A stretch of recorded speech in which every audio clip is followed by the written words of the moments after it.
What's up, guys? Welcome back to Card Talk Canada. Coleman, how you doing? Doing good, Adrian. You know what? It's a new week and we're coming up on Expo season. So, you know what? April's going to be busy, but we're both at CSE tomorrow on Saturday. It should be a great show leading up. And then Edmonton, what about you? How are you doing, Adrian? I'm ecstatic. Today we're getting to talk about how the hobby's getting close to Mars right now. We're way past the moon. There was some crazy sales we're going to talk about later in the episode. But you're right. We've got Edmonton coming up next in 2 weekends from now. It's on Easter weekend. All the boys are making the trip. All of Juice is coming with us. All of the Ottawa crew's coming with us. It's going to be a good time. What are you most excited for about that trip? Yeah, you know what? I think anytime you have the ability to get out of kind of your own local area and province and go and explore another hobby area, and Edmonton's one of the best kept kind of secrets in the hobby. It's kind of out there. They don't get a lot of shows. They don't get a lot of big shows. I know last year there was so many great cards there. There was so many great people there. And I think this year's going to be the same. From what I heard, they had almost a 99% retention rate based on their booths from last year. So just based on that, we can tell about how big and how many people really desired to be there at the Edmonton show. And I think it's going to be just a great event out in Sherwood Park there. And I think that there's going to be tons of money flowing through the room. We know lots of people traveling in from as far as in the US to the East Coast, the West Coast from Ontario. And I think overall, there's just going to be lots and lots of people throughout the room who are bringing kind of their presence and kind of hobby standards there. Yeah, something you touched on there was that 99% retention rate on people coming back and re-signing up.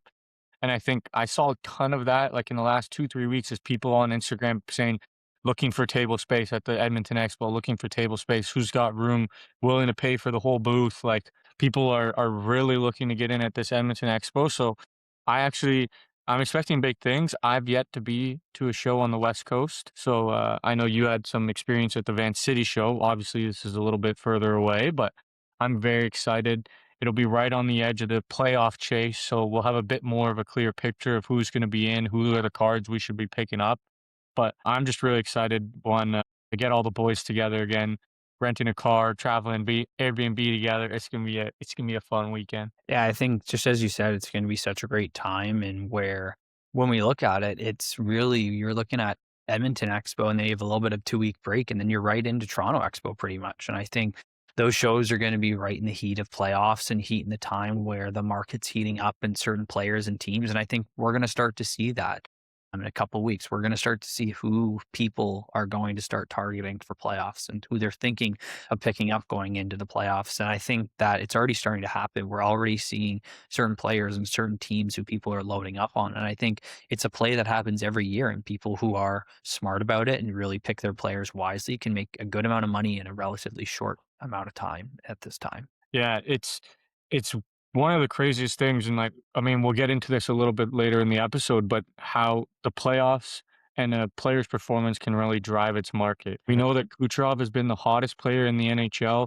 since Christmas. And since then, we've seen his market absolutely double. Last night on Slab Sharks, his Young Gun 10 comped at $1,200, when at Christmas time you could buy it for $650. So we are going to see so many players' prices rise over the next 4 weeks. And it is going to be a bit of a rise and fall. We always know there's a dip in the off season, but there's going to see this spike. So it'll be interesting to see what people start buying the most and what people start putting down. Yeah, and it's true. And I think, you know what, it can go the other way. You take a look at where the Leafs are and kind of where some of their markets have gone. They've taken a hit. And, the hope is that as they come back next year and perform better, it recovers. But you never know. And that's why kind of making sure a lot of these players right now, who I'm seeing at least people picking up, people who are targeting the Makar, McKinnon, especially Abs, a lot of Dallas players, a lot of players who especially have the ability where they are playoff performers. You take a look at Corey Perry and what kind of a player he is in the playoffs. And his market's there's not a huge market for him, but I think when he does perform in the playoffs and when he plays that type of style, all of a sudden you see people demanding his cards and his cards become desirable again. So I think maybe it's more players like that you can take a peek at who have been in the league for a while and whose cards are really undervalued compared to where they will be performing or can perform. Yeah, I've actually been shocked the amount of people that are picking up from that Central Division. That Central Division is so log jammed with Minnesota, Dallas, Colorado that if you're trying to pick up a team that's going to have a better shot at a longer run. I actually think the Buffalo Sabres are very underrated when it comes to their card market, Mhm. and the run that they could make in this playoffs. They're sitting really good, playing really well. Their goalies are getting really hot. But the fact that Buffalo's so close to Canada, there is a few Buffalo fans on the Canadian side of the border. We know that the Canadian market drives this hobby. Obviously, we've seen an influx of American markets since they won the gold medal, Mhm. but there's definitely, I think, some room to make plays there on guys like Darlene, Benson, Tage. I am under the belief of try and stick to guys that are wearing the jersey of the team. So that's where I say Darlene and Benson before I said Tage. Yeah. But Tage being who he is, being one of the drivers of that team, he would still definitely see a playoff bump. No, for sure, and it's really all those guys, and you take a look at the way they've been performing, and you think if it can continue into playoffs, their market just has to rise. I can't see it not with the amount of passion in that city and that fan base, and of course, everyone's now tuning in. You can't miss a Buffalo game now because of how exciting and electric they are in their stadium. Yeah, 100%. And I mean, this is all just talking about how the hobby is literally past the moon at this point. We saw the highest point back in December, and it hasn't slowed down since. There's been such an uptick in those high-end sales. And this week alone, we saw one of the first young gun gold outbursts of a top player go down, where the young gun Ivan Demidov gold outburst was pulled and sold instantly for 80K. Yeah, so it's an absolutely crazy story, and it's cards like that that are life changing, and you think about like what's something that you can open for a couple $100 or hop into a break for where you can get $80,000 back from it, and it's crazy to think how quickly and easy. I know GP was lucky enough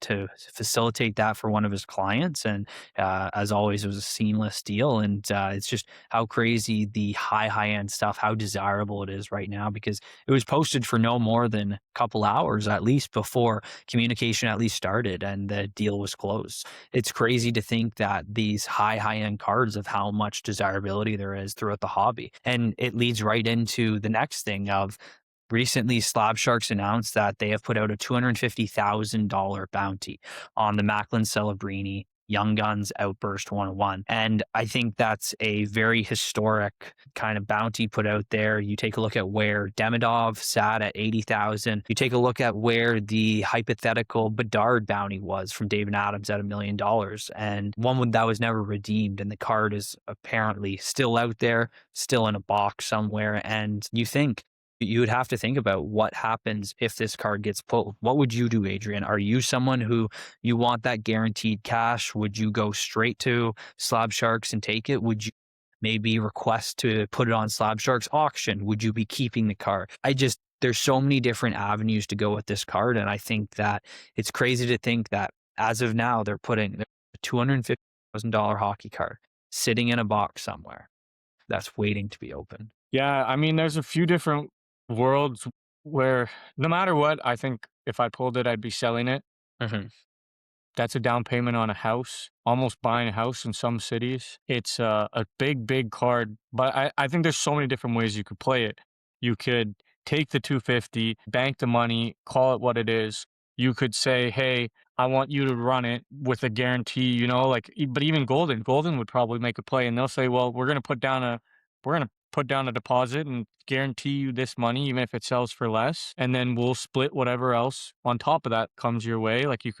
There's so many worlds you could take it because it's such a first of its kind. We've never, Demidov is literally the biggest we've seen, but we all know that Macklin Celebrini and Connor Bedard are on a different planet than Ivan Demidov, at least right now. Demidov, he's the demigod. He could do what he wants to do. He's got a lot of hype in Montreal and they're playing really well, but they're just in a different planet. So a card like that could host its own apex auction, like be the card of the auction. Like there's so much that could happen with a card like that I would really, if I pulled it, you have to sit down, you have to talk to everyone that wants a piece of the pie before you decide how you're going to go about it. Okay. I'm surprised Benjamin B hasn't come in and said, hey, I'm going to top that Slab Sharks deposit no matter what. I'm not going to put a number out there, but I'll beat it no matter what. Come talk to me first because he's got one of the biggest Celebrini collections out there. But Yeah, there's so many ways that outburst could go, and it just makes me think about the Bedard. Like, what would happen if that Bedard got popped? If that Bedard pops up? If that Celebrini pops up? Like, my goodness,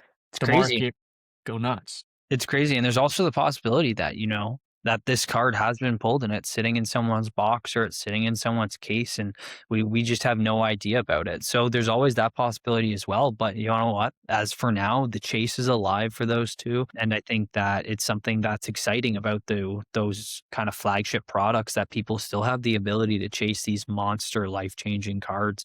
And I think that one day they're going to be pulled, and hopefully it's live. We can see a video reaction of it somewhere. But just that Upper Deck's putting these kind of type of cards and these chase cards into these products, I really think it's bringing another kind of dimension to the product, and something where more and more people are getting attracted to it and are really starting to look at the products and the hobby and being like, oh, I'm really, really into this and getting more into it. You're seeing it more and more at shops where people are buying more boxes and people are chasing more cards, getting singles, buying singles. It feels like the hobby's in such a healthy and good space right now. It's really great to see. You actually said something there that I think is something that's kind of missing in the hobby, especially in the content side of this hobby. And I'm big on the content side. Juice loves pumping out our content. We love pumping out our content here. But the one thing I wish with the Demidov Gold Outburst was I wish it was pulled directly by a collector and not by a break, because I feel like the reaction when you get like a direct collector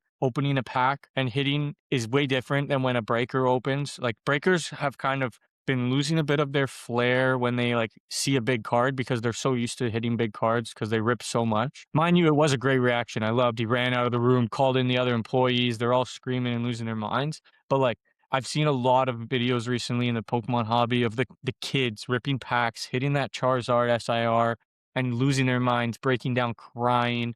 Like, that's what the hobby is about at the end of the day, is those core memories with your friends, your families, opening the packs together. And I'd love to see more of that from the hockey hobby.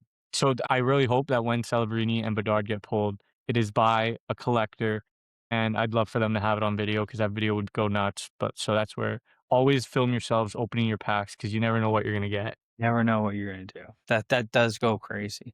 And you know what? Speaking of Slab Sharks, and last night we had another round of auctions close with them.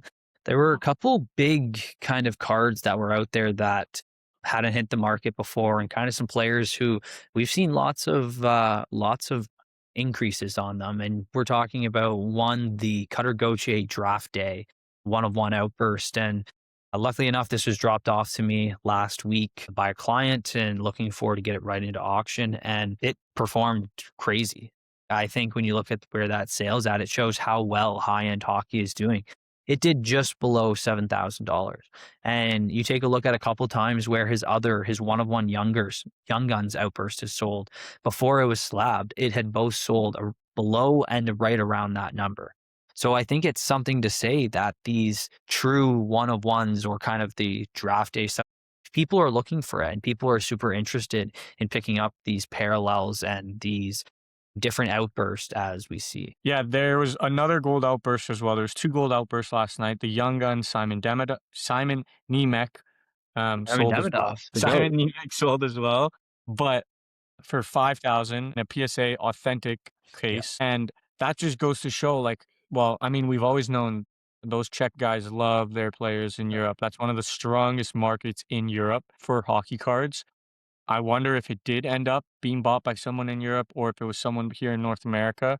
So it'd be interesting to see if that pops up in one of those 1 of 1 PC groups and seeing someone say not for sale, not for trade, because he's got a lot of upside. But I believe that sale, like, let's just quickly take a look at Nemec's top sales ever. And that went for more than his Ultimate Shield. His Ultimate Shield had a sale of 3,000 before this, and his 1 of 1 young gun, no auto, no patch, jersey, nothing, went for 5K. Hey, I think you're seeing people are really starting to like these high end, these 1 of 1s that are from the flagship sets. And I think more and more people are starting to collect those and really looking for their favorite player, their favorite team, or just collect them in general, because they're just, it's such a great card to have when you really look at it. It's a great display piece. It's just such a great conversation starter. There's so many ways that you could. Yeah.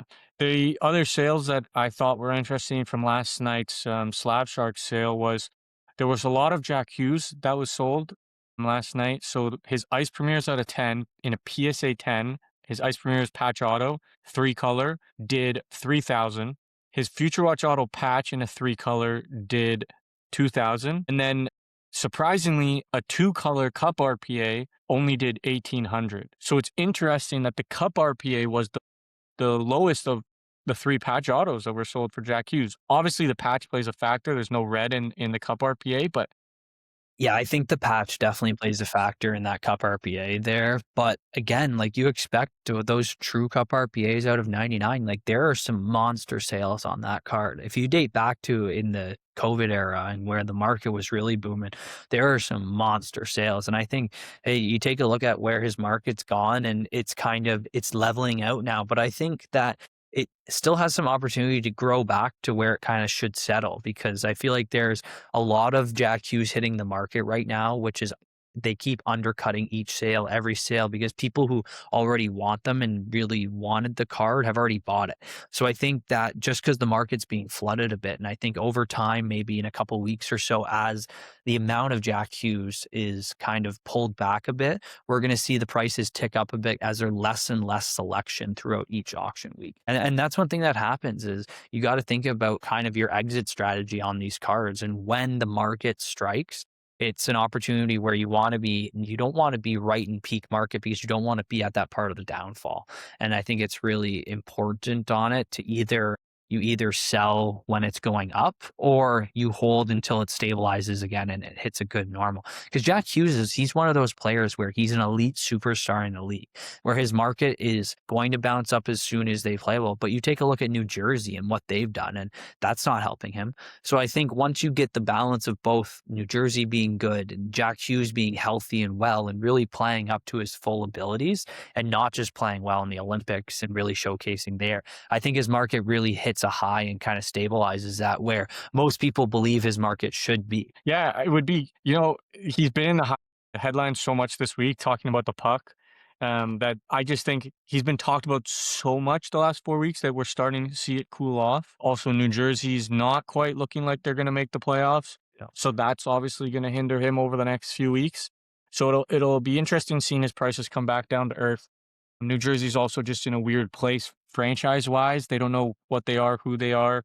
I think the whole Quinn Hughes rumors really messed with that team when guys were asked to waive their no trade clause and guys didn't know if they were going to be staying put for them as they tried to chase for Quinn Hughes. So they have a lot of like soul searching to do.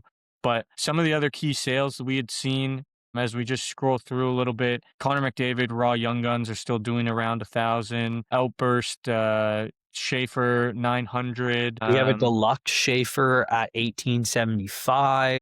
Wow, that's pretty high. Usually the Outburst and the Deluxe are a bit closer in price. There is a Ben Kindle Young Guns Red Outburst at 1975. Holy smokes. Again, another card that you don't see very often at all is the 2015 first Euro Peachy Platinum Emerald Surge Sidney Crosby Pop 1 PSA 10, sold for 2,033. Lots of Bedard actually for sale. There's lots of Young Guns 10 up here. He had a dual rookie signature materials with Korchinski at 800. Both a three color. That's a little low. A Steven Stamkos Future Watch Auto Patch PSA 8 did 923 last night. Seems like a very healthy sale. There's a lot to break down with Slab Sharks this week. Honestly, there was a lot of high-end cards, a lot of high-end patches especially. So everyone should make sure to give it a scroll. Go on Slab Sharks, sort by sold last week, and take a look.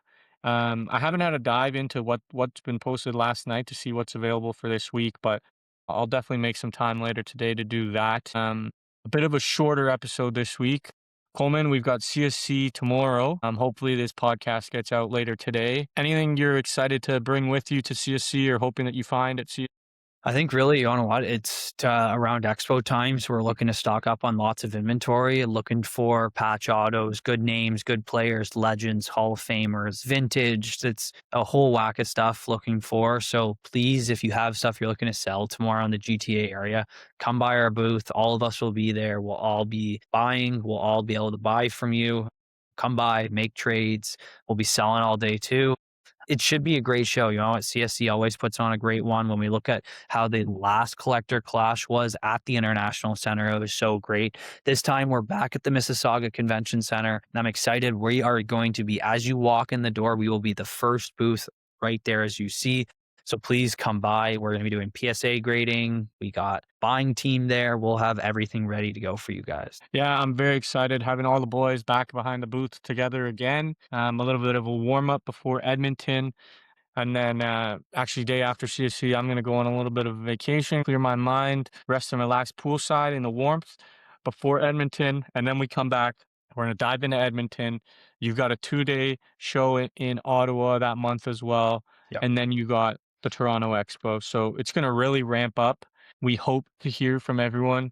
Leave a comment down below if you're going to the Edmonton Expo. Let us know if we'll see you there. And we'll see you guys next time.